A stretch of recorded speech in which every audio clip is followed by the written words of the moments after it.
Pronto. Então tá. Então hoje a gente vai ver como fazer um contrato social, o que é, qual que é o elemento. Nesse momento eu já vou explicando para vocês alguns pontos para que vocês observem como que é importante a diligência do advogado, né? E como são importantes essa questão das cláusulas facultativas. Que ir além das cláusulas obrigatórias é o que vai fazer a diferença nesse contrato social. Então, a primeira coisa que tem que ter no contrato social, o cabeçalho, né? A identificação de quem é a empresa, quem são as pessoas envolvidas, as pessoas naturais, pessoas físicas, aliás, pessoas naturais ou físicas, as pessoas jurídicas, quem está ali naquele contrato. Então, eu tenho, primeiramente, a qualificação. Gente, alguém já escutou essa palavra? Sabe me dizer o que é?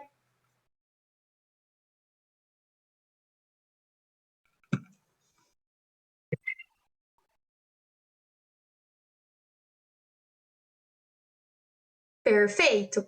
A qualificação, né, trazendo aí para termos mais técnicos, a qualificação ela é a identificação. Esse termo vocês vão escutar muito quando vocês forem advogar, quando vocês forem fazer contratos, quando vocês tiverem processo civil. Gente, eu acordei com um pouquinho de dor de garganta, então às vezes dá uma travada aqui na minha voz.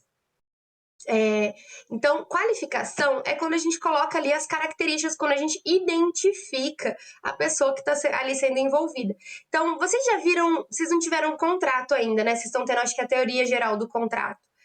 Quando vocês tiverem, assim, contato com peças processuais, quem estagia ou trabalha em escritório já deve ter visto, ou até mesmo com contratos, né? Quem aí já alugou uma casa, já alugou, comprou um carro, enfim, quem já assinou um contrato, já percebeu que aquela primeira parte do contrato não está escrito ali o seu nome, o seu estado civil, a sua profissão, a sua nacionalidade, o seu endereço, o seu CEP, aliás, o seu CPF, o seu RG, não está escrito tudo isso ali no comecinho do contrato, da peça processual? Alguém já reparou nisso? Isso. Isso a gente chama de qualificação. A qualificação das partes, né? Então, quando a gente coloca essa identificação, a gente chama, no meio jurídico, né, de qualificação. A gente está colocando quem são essas partes. Então, basicamente, quando a gente vai falando de uma pessoa física, nós vamos colocar o nome completo, o estado civil dessa pessoa. Por que o estado civil é importante? Porque a gente já viu até agora, né?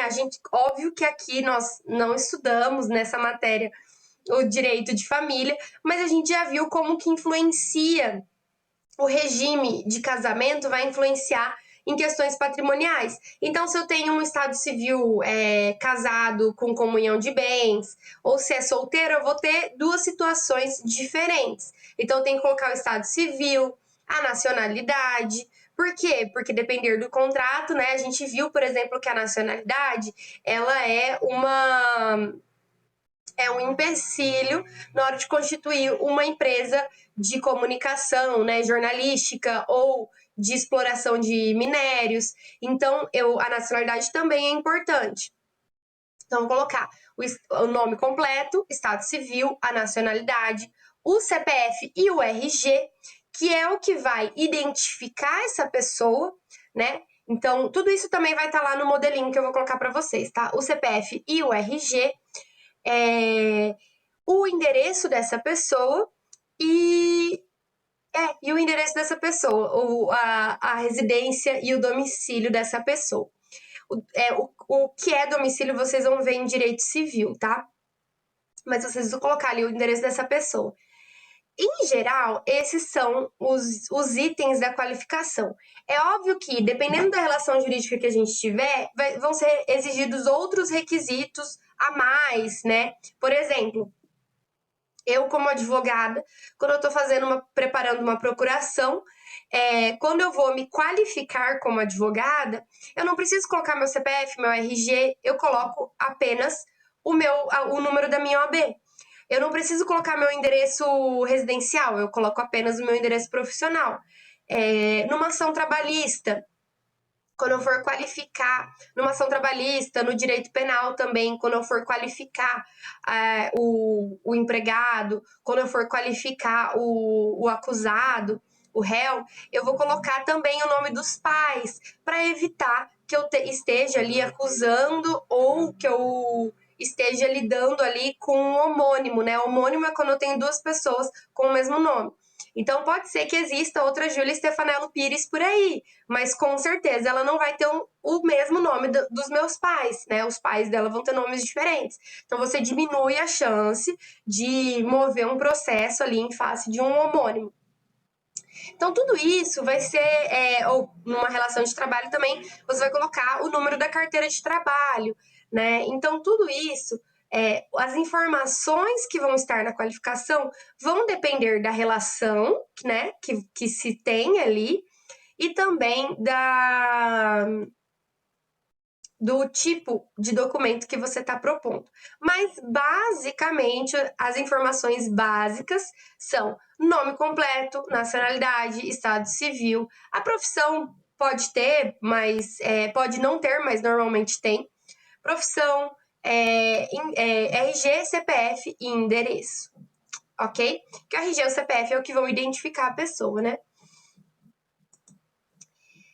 E daí, então, essa é a qualificação. Primeiro eu vou qualificar todos os sócios. Ah, tem 25 sócios. Vou qualificar todos os sócios. Oi, pode falar.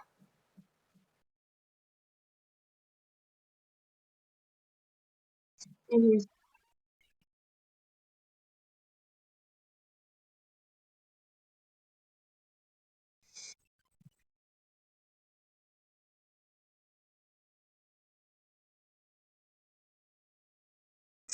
Então, é porque depende do tipo de relação que você está se propondo, né? Por exemplo, o advogado coloca só a B quando ele está lidando com uma relação de trabalho, né? Então, uma procuração, um contrato de honorários, aí eu coloco só a minha OAB. Mas se eu vou comprar uma casa, eu não vou colocar só a minha OAB. Eu posso colocar como uma identificação complementar, né? Não há nada que me obrigue, que me proíba de colocar, mas eu vou ter que me qualificar, né, com nome, RG, CPF, endereço residencial. Quando eu tô falando de uma relação de trabalho, aí sim eu vou poder qualificar só com a OAB. Mas você tá vendo que são relações distintas? Quando eu estiver atuando como advogada, aí eu posso colocar, me identificar só como advogada. Até porque o advogado ele tem certas prerrogativas, né? Então ele, por exemplo, para que o advogado exerça a sua profissão, não é necessário que ele esteja dotado de procuração pública. Ninguém pode exigir que ele esteja com uma procuração pública. Então, tá mudo? Tá mudo, gente? Não? Ixi, então acho que... Ok, então. Então, quem que falou que tava mudo? Alguém manda, digita aí no chat, por favor. Fala que para quem falou que tava mudo para ver certinho, porque deve ser problema no celular dele. Foi o Ali. Ele saiu? Deixa eu ver. Ele falou, voltou? Voltou aí, Alisson, tá me ouvindo? Ah, ok. Melhor. Então, gente, então vocês estão entendendo a diferença? Eu não sei, sinceramente, por exemplo, se eu vou fazer uma cirurgia e eu assino um contrato com o médico, se ele pode estar só com qualificado com o CRM dele. Com certeza tem que estar o CRM, mas eu acho que nesse exercício profissional pode, mas quando você não está exercendo aquela profissão demandada, não pode, entendeu?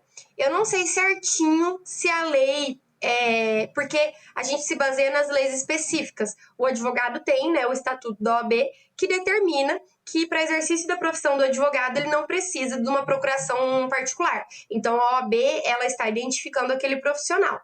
Quando a gente está falando de uma relação com um médico, como médico, então eu vou contratar um médico para fazer uma cirurgia. aí ele tem que se qualificar como profissional.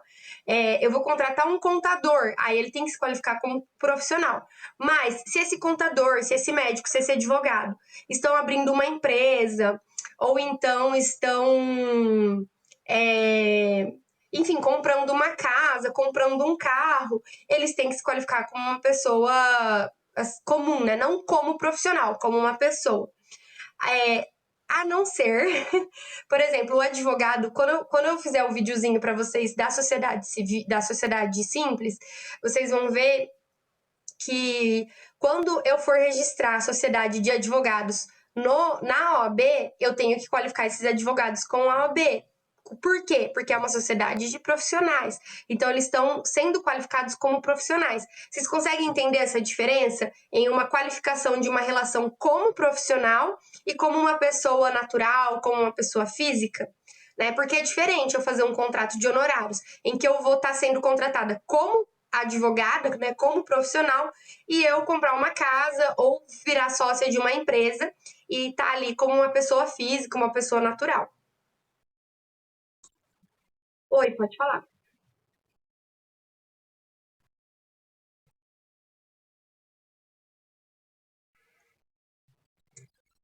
Uhum.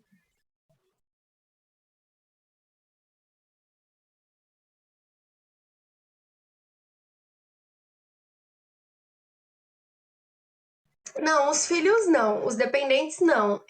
Se ele tiver casado em comunhão total de bens, tem que ter ali tem que ter a identificação do tipo de comunhão, né? E em alguns casos também a qualificação da esposa.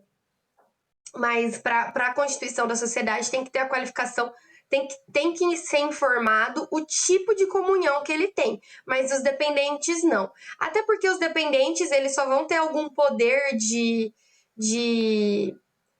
por que a gente precisa colocar ali que ele é casado em comunhão total, né? Se for comunhão total ou comunhão parcial, para a gente saber qual que vai ser o regime jurídico, qual que é o poder ali daquela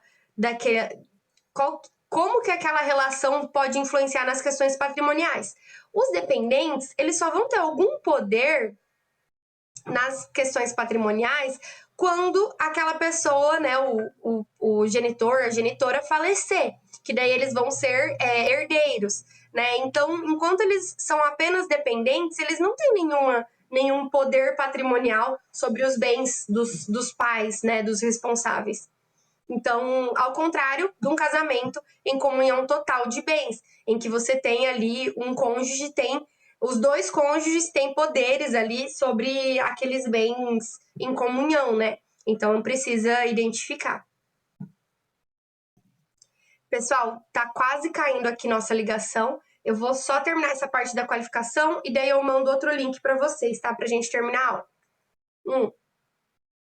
Então, a qualificação, ela é essa parte em que você vai identificar quem são os sócios. E também identificar qual é aquela sociedade, né? Então, quando vocês forem... O contrato social, ele pode ser modificado durante o curso da sociedade. Então, toda vez que você for modificar esse contrato, você tem que fazer um novo ali, um aditivo contratual, que vai ter mais ou menos a mesma estrutura do contrato. E daí você também vai ter que qualificar essa sociedade. Então, como que você vai qualificar? Então, a gente viu que a pessoa física, a gente precisa colocar o nome, o estado civil, a profissão, nacionalidade, endereço daquela pessoa, RG e CPF daquela pessoa. Na pessoa física é um pouquinho mais. Na pessoa jurídica, perdão. Na pessoa jurídica é um pouquinho mais simples. Eu vou colocar apenas o nome empresarial. E aí, gente, não é um nome fantasia, tá? Então, se eu tenho ali Júlia Stefanello Eireli, e o nome fantasia da minha empresa é Padaria Pão Gostoso. Eu não vou colocar ali Padaria Pão Gostoso, eu vou colocar Júlia Stefanello Eireli, né? Eu vou colocar ali o nome empresarial daquela empresa. O nome empresarial, o CNPJ e o endereço da sede. Então, onde fica essa empresa? Onde ela está sediada? E aqui, não confundam sede com matriz ou filial. Quando eu estiver qualificando a matriz, eu vou colocar ali o endereço da matriz. Quando eu estiver qualificando uma filial, eu vou colocar o endereço da sede da filial. Então, aonde está localizada essa filial? Esse vai ser o endereço que eu vou colocar. Então, são só 3 informações. Nome empresarial, CNPJ e endereço, ok? Quando for pessoa jurídica. Então, é bem mais simples aí de se qualificar. Tá acabando nosso tempo, vou enviar outro link ali, vou pausar a gravação.